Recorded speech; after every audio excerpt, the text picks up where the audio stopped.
Okay, for number 4, you're asked, instead of finding the value of a piecewise function, to graph the piecewise function, which means you're really graphing 3 different functions on the same coordinate plane, and the domain restrictions let us know that we're only looking at part of that function.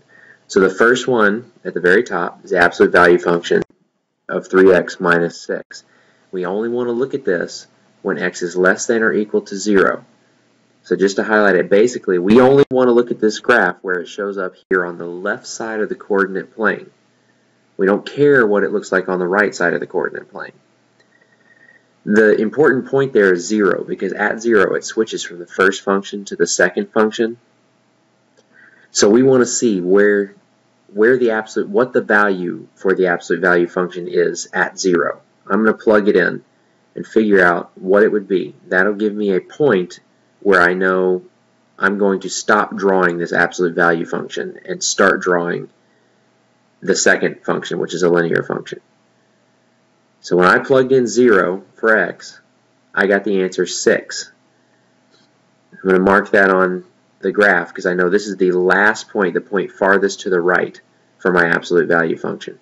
Now I filled it in because this one says x is equal to 0. So that counts as part of the absolute value function. Okay. The next thing to do is to figure out what the rest of the function would look like. So we need to know to the left, and I'm just going to pick a random number to the left and fill it into this absolute value function and just give myself another point, because I know the absolute value function is a V shape. So I really, just like a line, I really only need 2 points. So I'm going to take -1 and plug it in here and figure out what I would get at -1. That's -3 minus 6. That's the absolute value of -9, which means that when I plug in -1, my y value is 9. Now that's already off our graph, if you count up with me, but that's okay because it still lets me know, okay, it's somewhere right up here. My absolute value graph is going to be a line connecting those 2 points. And that's all that I'm seeing of my absolute value graph.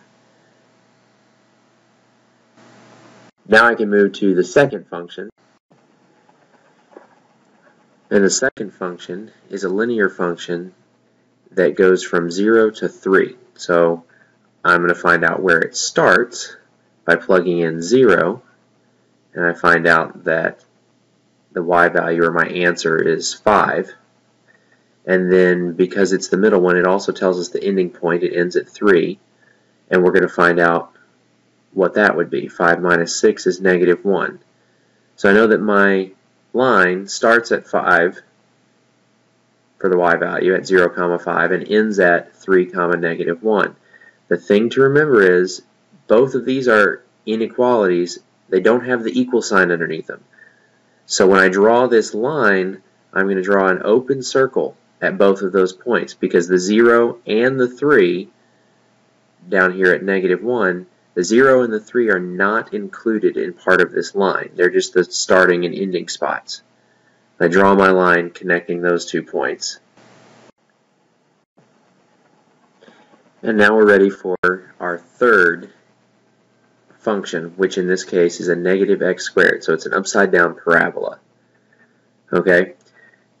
We know that this parabola, the part that we're going to see, starts at 3. So that's an important point for me to figure out. I plug it in, I figure out that the answer is -9.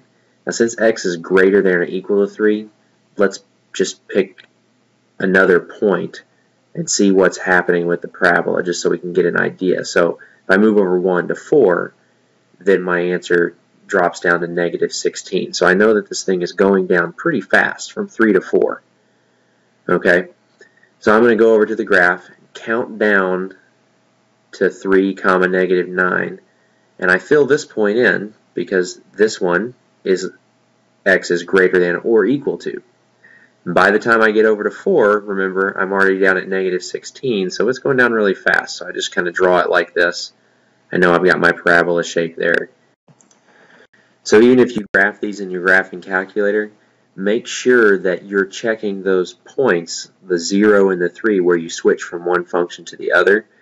Make sure you're checking them so that you are drawing your graphs in the correct spot, and you're careful to draw the open or closed circle to match what you're seeing in the domain. That's how you get all 3 points on this problem.